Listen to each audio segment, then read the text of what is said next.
Hey, everybody. Michael P. Spradlin back with the Youngest Templar, Keeper of the Grail, chapter 25. 25 whole chapters. Wow.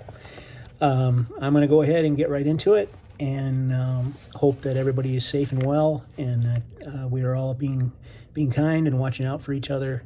And, let's take a few minutes here, I hope, and enjoy the Youngest Templar, Keeper of the Grail. Miriam and I froze. Ahead of us, Robard waved frantically, motioning us back the way we had come.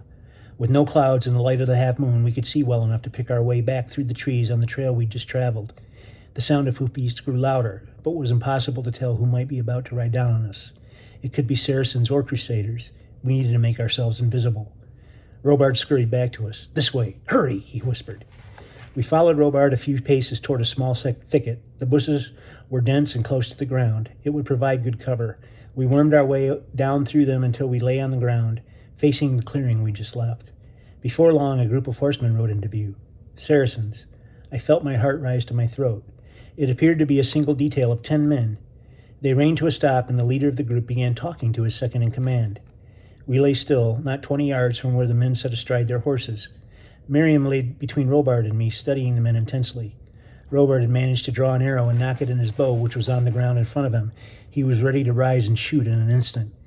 Moving my hand to the sword at my belt, I managed to silently draw it while keeping it at my side. We barely dared to breathe. "What are they saying?" Robard asked in a quiet whisper. "The second-in-command is explaining that he heard voices here," Miriam whispered back. "Shh," I hissed, wishing them both quiet. This was no time for a conversation. We watched the patrol as they talked, their horses prancing and whimpering, impatient to be underway again. After a moment, 4 of the men dismounted and began studying the ground.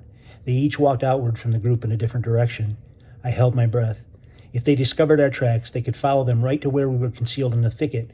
It would make it difficult, but not impossible, to find our footprints.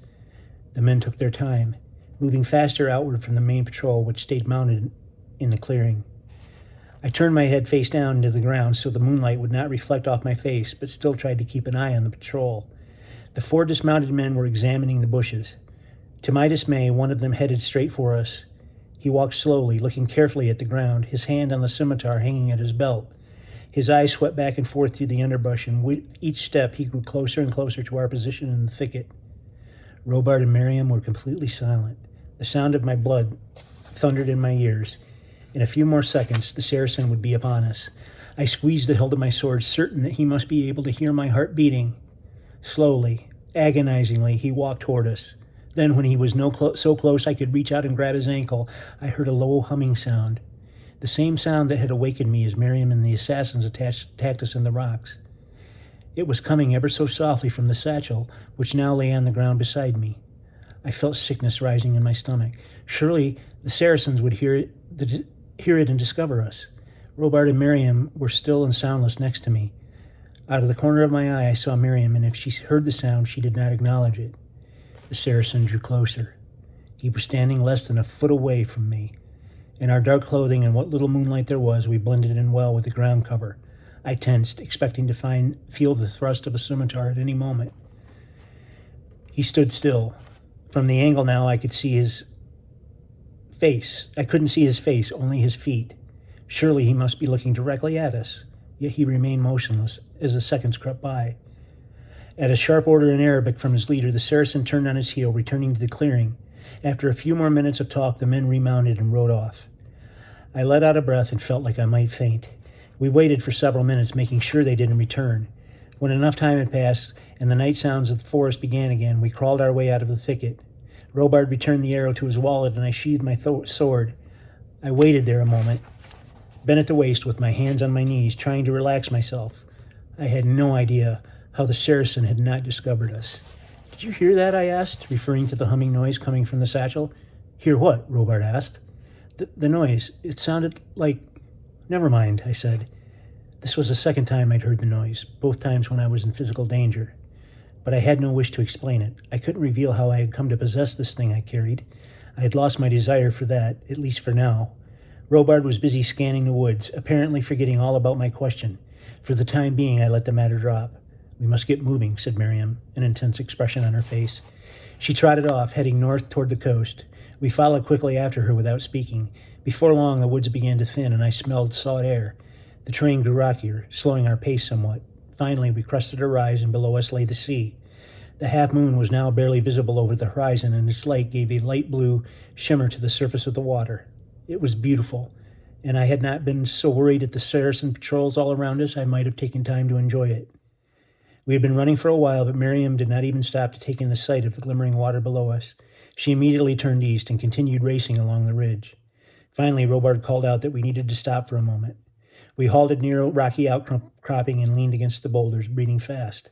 The wind had picked up, and the night air was cooler nearer the coast. Robard drank from the water skin and passed it to me. "We can't rest long," Miriam said. "We need to keep moving." "Why?" Robard asked suspiciously. "Because, Archer, where there is one Saracen patrol, there are many. We were nearly spotted once. Our best chance to reach Tyre is to keep moving." Miriam was breathing hard, and the fading moonlight revealed that her face was flushed and damp. "Miriam, are you feeling okay?" I asked. "I'm fine," she said, "but we need to go." "You seem in quite a hurry," said Robard. "Is there something you aren't telling us?"